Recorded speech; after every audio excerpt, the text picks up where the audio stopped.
but the satisfaction you get when people like say, "Oh my god, my mask fits so well and I love it. It's fierce. It looks great."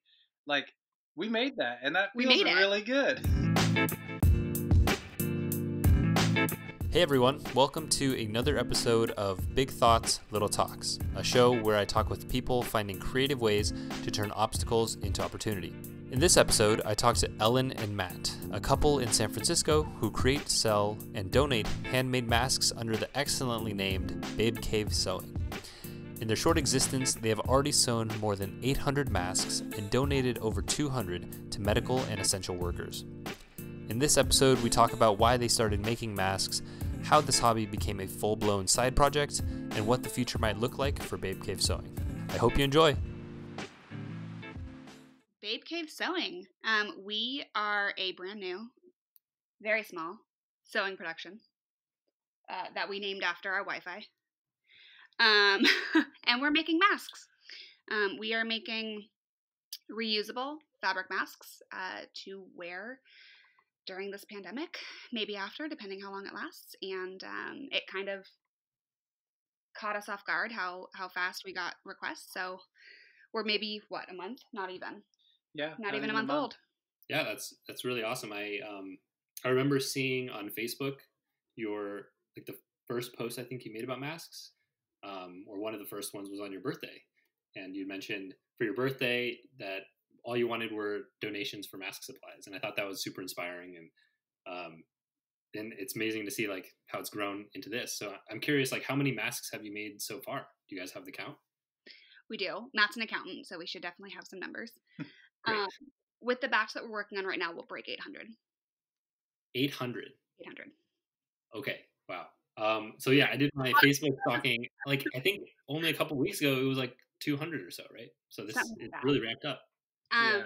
Well, Matt learned to sew, so that helps Two sewers. helps quite a bit. Nice. Yeah. No.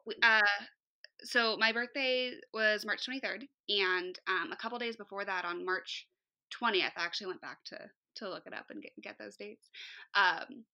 Forbes came out with an article, and it got shared in a work Slack channel, and somebody said, calling all sewers or calling everyone who can sew, and it caught my attention because I was like, oh, I can sew a little bit. Like, what is this? And it said we need masks, and I remember seeing it, and I was thinking about it a little bit, and the shelter-in-place order had just gone into effect maybe like barely a week or so. And I remember being up really late one night, like going to bed, but just not being able to sleep. And I was sort of processing through making a mask in my head, which I've never made before. But I was counting, like, what do I need? What are the supplies? What does this involve? And was that with the template, like our current template that you were thinking through? I think I had started looking up templates, but hadn't actually made one yet. Mm-hmm. So I was looking up patterns and templates online, and I just had this thought that I was like, oh my gosh, wait, I could actually do this. Like, I could actually make masks. I have everything. I think it's sometimes kind of rare when someone presents you with a project and you already have all the tools. You don't have to go out and buy anything, Mm-hmm. which helps because you can't go out and buy anything during shelter in place. But I had a sewing machine. I had that fabric's long gone, but I had fabric. I had thread. I had, our mask in particular has a metal nose piece so that you can sort of press it to your face and it fits a little better. Mm-hmm. I have a little bit of experience with jewelry making, and so I have jewelry pliers, and I actually had jewelry wire that I could make the metal nose pieces with. And I was like, I literally have everything. And so I woke up the next morning and I was like, I'm making masks. I didn't make very many at first. It was took a while to get to where we are right now. But Yeah, no, I think that's super inspiring because I think I've noticed that a lot of people they want to help like during this crisis, but they're maybe not sure how they can help. But it seems like your story was one that kind of like the puzzle pieces just fit just right. So it was like this opportunity met this capabilities, which is awesome. I guess I'm curious, what was the turning point where this became just sort of a thing that you did on the side, into like what was going on in your mind when you came up with turning this into something more serious? it was about early April. But there were a lot of pieces that had to come together. Just because people need masks doesn't mean that everyone will accept them. So this started off with purely donations in the beginning. I found a sewing group on Facebook through a work friend.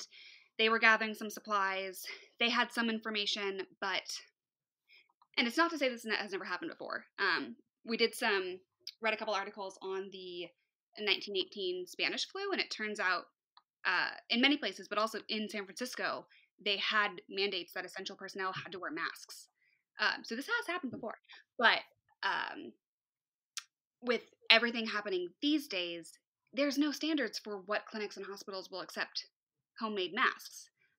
There's no standard for what type of mask a hospital will accept. It was just, yeah, I can make them, but who's going to take them? And so that was kind of a hiccup in the beginning. And I found a sewing group on Facebook. They had some resources, and it sort of just started with, this nurse over here says they need some. This Kaiser clinic will take some. So just personal people that knew who would say they'd take them. So that had to come together first. There was a spreadsheet, really, that I found that Berkeley students had put together. It was throughout the entire United States. They were calling hospitals and clinics and getting information on, will you accept them? Are there any restrictions? How do we contact you to make donations? And so I finally, after maybe a week or so, had a list of places that I could donate to. So once I knew where I could make them, knew where I could drop them off, knew who needed them, and there's restrictions within that too, because some hospitals won't take elastic for the straps. Some only wanted fabric, so you had to kind of tailor them. And then the CDC, of course, had all of their own recommendations too. But once we got all that together and I was able to start really making them, that was around early April, maybe 2 weeks or so. Of April. And I got to a point where I think the most I made in a day was 38. I was very proud of myself. And I think that's kind of when is that right? Like kind of when you took notice and was, yeah. Hey, this is. Yeah, like during this whole time, we were both using our time very differently. Ellen was using her time pretty much how she just described, doing all this research and sewing masks, working on her efficiency to getting 38 done in a day. And meanwhile, I was playing video games every day, just looking over my shoulder, watching this process evolve. And then, like, you were just like learning through osmosis. You were just preparing. I was not learning at all. I had my head. You were preparing your subconscious. I wasn't entirely oblivious. I was aware that this process was taking place, and then periodically Ellen would show me like her triumphs. Like, I made 38 masks today, and I took notice. I was like, wow, that's kind of impressive. And then I kind of, guilt isn't the right word, but I felt like I wasn't using my time effectively, and I was like, hey, I'm interested. Mind if I like kind of learn, like just watch over your shoulder, learn through osmosis a little bit, and help how I can. And so I started off cutting fabric. I was the intern. I was folding fabric, cutting fabric, washing fabric, ironing fabric, buying fabric, snipping threads. I was doing all the important stuff. It's the stuff that it's behind the scenes, but super important to the process. Yeah, it gets no glory, but it's really the foundation of every I think this is my opportunity to get some of that glory, personally.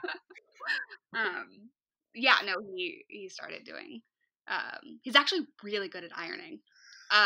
Like really, really good. Apparently, I inherited it from my father. So good. I'm terrible at it, so he can do all the ironing. So I'm curious, actually, how do you two work together now? Do you split up the tasks, or are you guys working in parallel? I tell him what to do. Okay. No, it's much more equitable than that. We try to do everything at the same time. So we've experimented with volume. Like we could tell you a story on how we got here, but right now we're like at about 100 masks a batch. So it's pretty much like there's enough work that we can both be doing the same thing at the same time, and it takes a considerable amount of time. So it works that we can just like move through the steps together of cutting fabric, of layering the fabric, pinning it, sewing it, folding it, ironing it, and getting it completed. So we kind of just do everything together simultaneously. Yeah. Cool. And what does your schedule look like? Because you guys are both working full time? Yeah. So how does mask sewing fit into your day? When we go to bed on time, there were a couple of really late nights in the beginning, and we just can't. That's not sustainable. On a wonderful day, if I wake up at 7, I can get 2 hours of sewing or working in before I have to start hopping on calls and work stuff at 9. And then I work until work's done, which is usually around 4:35, depending on the day. My job fluctuates a little bit. And then it's back to sewing until usually 10 or 11, occasionally 12, and then we do it all over again. Mm-hmm. And during the weekdays, it's a little bit less like we do the tasks together. It'll be like Ellen will be sewing, and then I'll be like cooking as lunch. Mm-hmm. And like with the free time that we have, we kind of like we'll just try to sneak sewing in there whenever we can. Mm-hmm. Yeah, it's a full-time job on top of a full-time job. Yeah. So it sounds like the supply or the demand is still greater than the supply right now. Are you guys like seeing more like donation requests, people like purchasing more, both? We still have donation requests, and I'm still dedicated to donations. That's what started this, and that's what there's two needs, right? There's hospitals and clinics or grocery stores and essential workers that need masks. And then there's the public who needs masks. Like, the cloth masks don't exist for every American right now. From one of my friends, I heard that Etsy was asking everybody who already had an Etsy store if they had the capability to make masks. So it's both really cool. donations and general public needs them. And you need more than one, because if you wear it out, you can't rewear it. You need to wash it before you wear it again. So you need at least 2 if you have a washing machine. So and you need one to match each of your outfits. Like, you can't just wear the same color every day.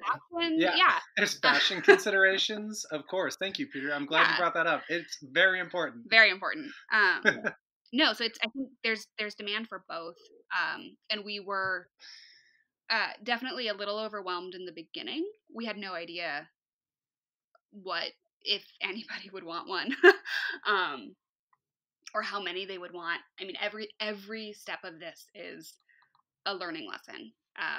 I started just by having people message me if they wanted one, and then I'd write down their address, and it was in a binder. And then it very quickly became apparent that I needed to automate this. I needed to have at either a Facebook store or at least a Google form, which we're still on the Google form status. But I didn't have time. I couldn't both sew and take orders. So now we have a website, a business Instagram, an email address, an automated way to take orders. What else? An auto email responder, just so that people know that we got their form and that there is a delay, because it takes, from the demand we're seeing now, it takes at least a week for us to get a new order out still. And we have a filterable Google sheet that contains all our orders and the status of each order. Mm-hmm. We can keep track of it and in notes and whatnot. Mm-hmm. Okay, that's that's really cool. That's like the way you describe it. If you didn't know it was about masks, you just like, sounds like the classic startup entrepreneurial hustle. Like, So I guess I want to dig a little bit more into the actual mask making process. Yeah.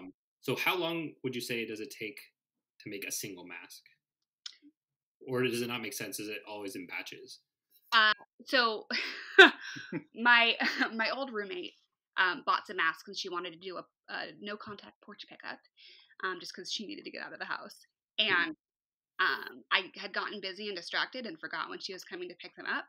And so all of a sudden I looked at the time and figured out when she was coming, and she said she was already on her way. And I was like, Matt, we got to make 3 masks now. So we can make 3 masks in 25 minutes. If we absolutely have to. With enough adrenaline. I was like, we're doing this. So we can do 3 in 25 minutes, but it's more efficient to do them in bulk. And I would say 100 masks takes us about 3 to 4 days.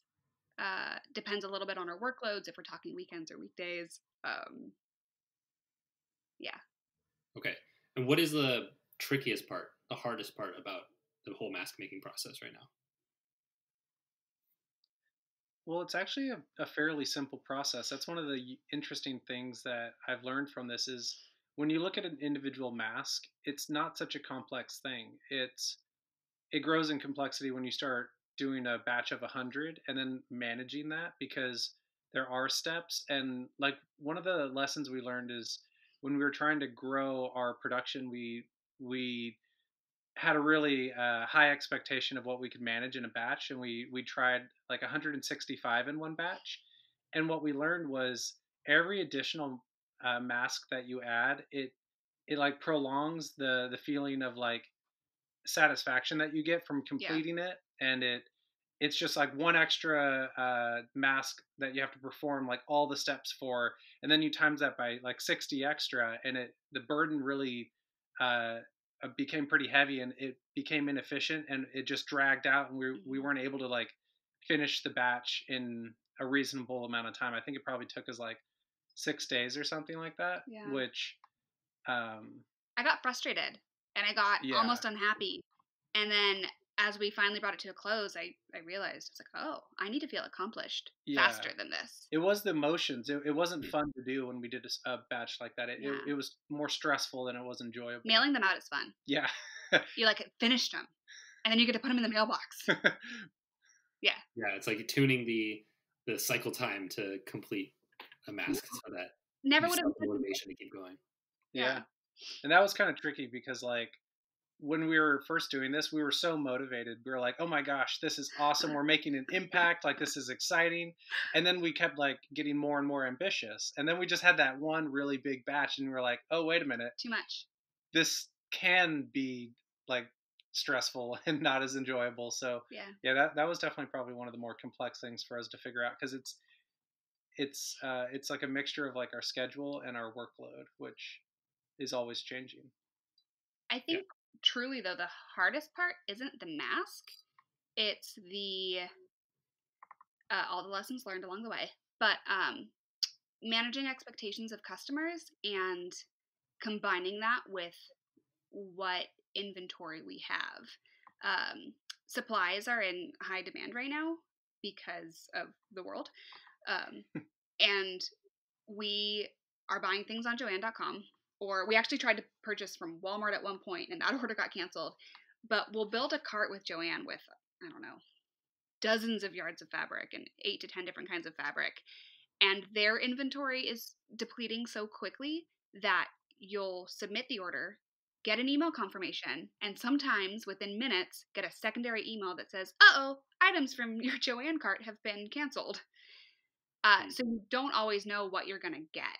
And that's really hard because as a customer who wants to buy something, you want a little bit of say in what your mask looks like. And we can't really promise all of that. We can post what we have, and we can offer like general designs, but it's hard. It's really tricky. Yeah. What requirements are there for the cloth? Is it just cotton, or is there a specific type of cotton that you need? Well, the CDC has announced as per their requirements that 100% cotton fabric is the desired cloth to be used, and additionally, they also state that 4 layers is the desired mask requirement. Nice. 100% Staying up on the research. Yeah, 100% cotton. We do 4 layers. There's other places that do 2. There was an article that circulated smartairsomething.com that said double the layers is better than 1 layer. And so we're doing 4, and there's no research to say what that does. But in general, wearing a mask is to prevent someone from catching what you have, not to prevent yourself from getting sick. So as long as everyone's working with that understanding, any layer of protection is helpful. Yeah, you wearing a mask is protecting the people around you. Yeah. Peter, you made me think of something like the first like report and article that I think that is out there ever about 4 layers of fabric being desirable for a mask originated back in like the 1918 articles about the Spanish flu. No, probably did. Yeah, like that was when those I think like in the articles we were reading that was mentioned, and it was like it was cited as something that dates back like that long ago, which I found pretty interesting. What do you see as the as the end goal for Babe Cave Sewing? Like, where would you like to see Babe Cave Sewing in 6 months, maybe? It's a great question. I still wonder how long this business will not last, but like I don't know if this is a 3 to 4 month venture and at some point it will peter off and demand will subside, or if this is a 1 to 2 year thing, or if this becomes sort of a it's masks now, but maybe it's something else later. I have never sold anything I've sewn before. I have only ever sewn casually. Both my mom and my stepmom had sewing machines when I was growing up, and I got to make stuff and just fiddle around. So I've always had general knowledge, although I've learned a lot more in this past couple weeks than I ever thought I would. But like, it makes me wonder, are there other things that I can make that people would enjoy? I get a lot of satisfaction from the pictures that I get back from people. Some of them I know and some of them I don't. Oh, that is definitely the best part. Like, I want this to continue as long as I mean, that sounds bad actually. Let me rephrase that. I don't want the pandemic to continue as long as possible, but the satisfaction you get when people like say, "Oh my god, my mask fits so well and I love it. It's fierce. It looks great." Like, we made that and that feels really good. I love that feeling. We made it and it's durable and you throw it in the wash, and one of my friends called it the Cadillac of masks. Yeah. And I was like, yes. Yeah. Love that. And Jonathan make like red velvet lining in the mask. Yeah. And then Jonathan Rogel messaged me and sent me a really nice message. He had bought some and got them, and he had said thank you and sent me some pictures, and then a couple hours later sent me another message and was just like, hey, I was kind of in a funk today and I didn't know that I was, but getting your masks has completely brought me out of it and brightened my day. And I was like, it's amazing. I love this. So if there is a future for Babe Cave Sewing, that'd be awesome. How can people at home support you right now? Like, do you have any bottlenecks with supply or finding donations? Like, if people wanted to help Babe Cave Sewing, how could they help? We're definitely accepting donations. We've got quite a few different people who've sent us anything that they happen to have. If it's 100% cotton, a lot of times that's like pillowcases and sheets and stuff, and that turns into great inner lining fabric. I think our biggest struggle is elastic. The demand for elastic has just skyrocketed. We are now buying it on eBay when we can find it. I found a spool by chance at a sewing machine repair shop because my machine broke and I had to go fix that. And the guy sold me some. By the way, a sewing machine repair shops are still open right now because they're considered essential because they sell elastic. So that was helpful. Nice. But I think elastic is the hardest right now. And are there like common household things people have that have elastic, or is there like, how if someone had their like closet and maybe some old clothes, like are there any things that would be useful in that, or anything people should avoid? Like, people probably shouldn't send you used cotton socks, I assume. Or not so much. That probably isn't the direction that we'd want to head as far as like donated materials. But if someone did have like elastic cord or flat elastic band of like 3/8 an inch, that's kind of like the general size that we're using. And if they had it for like arts and crafts projects that they were using, we'd happily accept that if they didn't have a better use for it. Again, like 100% cotton fabric, like even if it's just a yard, like we could turn that into several masks. And we are also like very keen to donate those materials when we receive them and get those out to like the best causes that we can. Like one of our last donations was to SF General Hospital, and that was like pretty cool because we got like photos back right after, and like word saying that like everyone just grabbed the first mask that they really liked, and there was like everyone just found something that they really loved. So that was kind of cool. And yeah, when people donate fabric, that means we get a lot of variety that we don't think about too. So some of the patterns that we've received are really awesome. So cool. That's been really cool. Speaking of donations, are there any moments during this experience that kind of stood out with donations and like experiences as like particularly rewarding? We donated a mask to a woman at the Mission Center Health Clinic, I think it is, in San Francisco. And we had some cool superhero fabric at one point, and I gave her a mask. It's like a Thor kind of comic strippy looking Thor mask, and her son's name is Thor. And I was like, this is meant to be. She loved it. So that was really cool. Yeah. Also, like we received a large donation of like this Marvel superhero fabric. So we had like Spider-Man, we had like all the Marvel Avengers, we had the Thor comic strip fabric, and we try to make like all those masks go to people who are working in hospitals and nurses, because like there are superheroes right now. So we thought it was very fitting that they be wearing superhero masks while they're working. And yeah, like kind of just similarly, people being like really on board with the idea when they receive the mask, they love it. So that's awesome. Yeah, that's really awesome. Is there anything that you would like to plug or ask from the listeners? Sure. Well, you could find our website at babecavesewing.com. You could also find us on Instagram at babecavesewing. Yeah, I guess if anyone needs a mask, and you're able to wait a week, not necessarily. That'll change. By the time this comes out, it might be longer. So, or not. I'm going to put in my order right after this show. Now that I know. Yeah, maybe not as long. But yeah, no. If you need a mask, let us know.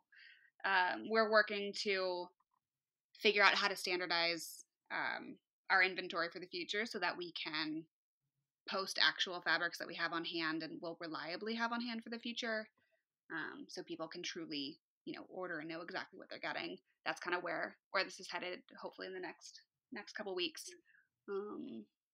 Yeah, awesome. Well, thank you so much for taking the time to talk with me. It's super inspiring what you guys are doing, and I'm sure people are going to be thrilled to hear your story. Cool. So, well, thanks for having me, Peter. Yeah.